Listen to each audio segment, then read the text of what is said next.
Assalamualaikum warahmatullahi wabarakatuh. Saya Trina Syafira dari Prodi Administrasi Publik dengan NIM 2010101020 ingin mempresentasikan tentang materi Sistem Sosial Budaya Indonesia pada pertemuan 4, yaitu kemajemukan masyarakat Indonesia.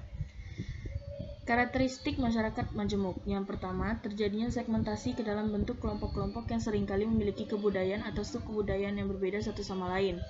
Kedua, memiliki struktur sosial yang terbagi-bagi ke dalam lembaga-lembaga yang bersifat non-komplementer.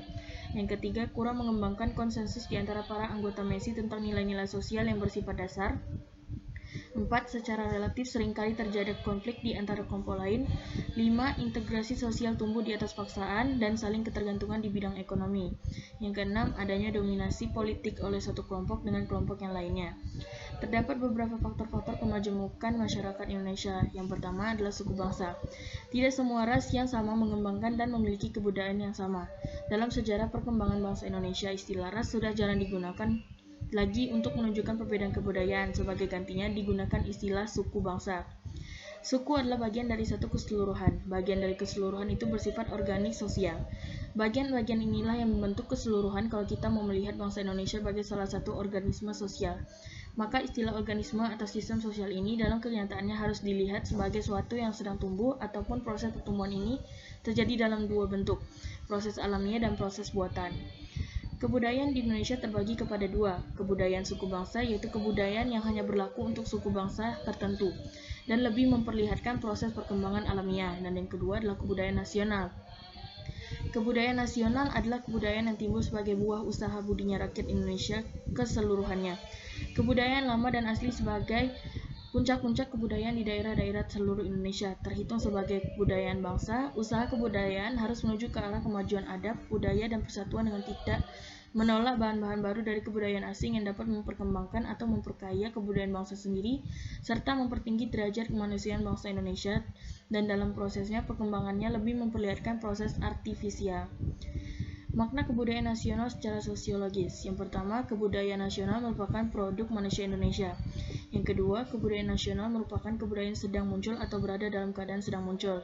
Yang terakhir, kebudayaan nasional adalah kebudayaan persatuan, kebudayaan peradaban, dan kebudayaan kemanusiaan dan kebudayaan bersifat terbuka. Faktor yang kedua adalah agama.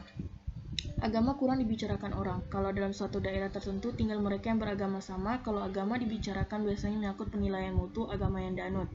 Kalau agama benar-benar tidak dibicarakan, mereka akan lari ke pembicaraan mengenai perbedaan lain yang mungkin masih dapat dihubungkan dengan agama seperti aliran politik dan ekonomi. Misal Muhammadiyah dan Nahdlatul Ulama Jawa, Kristen Protestan dan Kristen Katolik NTT. Faktor ketiga adalah aliran politik. Pembentukan group formation yang beraliran politik nampaknya sangat marak di era reformasi ini. Hal ini terlihat bila pada masa Orba satu-satunya partai yang beraliran agama hanya satu, yaitu PPP.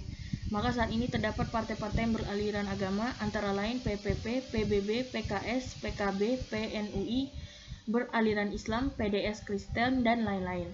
Sementara partai-partai yang mencap dirinya nasionalis juga banyak bermunculan seperti PDIP, Partai Patriot, Partai Golkar, PIB, dan lain-lain. Faktor seterusnya adalah kaya miskin atau ekonomi.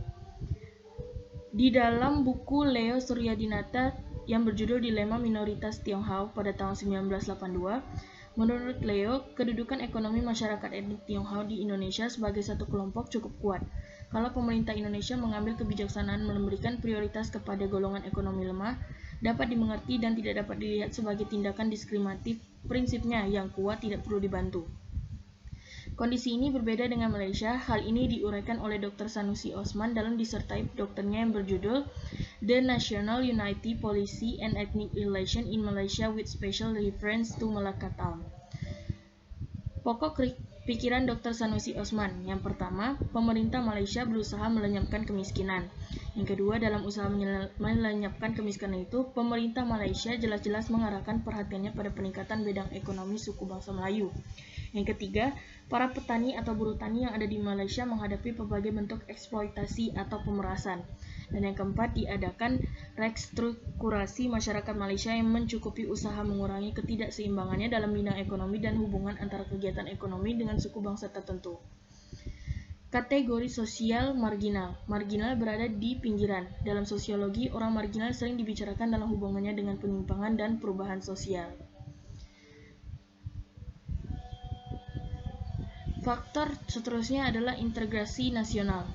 Struktur masyarakat Indonesia yang majemuk telah menimbulkan persoalan tentang bagaimana masyarakat Indonesia terintegrasi pada tingkat nasional. Pluralitas masyarakat yang multidimensional menimbulkan persoalan bagaimana masyarakat terintegrasi secara horizontal. Stratifikasi sosial yang terdapat dalam masyarakat Indonesia menimbulkan persoalan bagaimana masyarakat terintegrasi secara vertikal.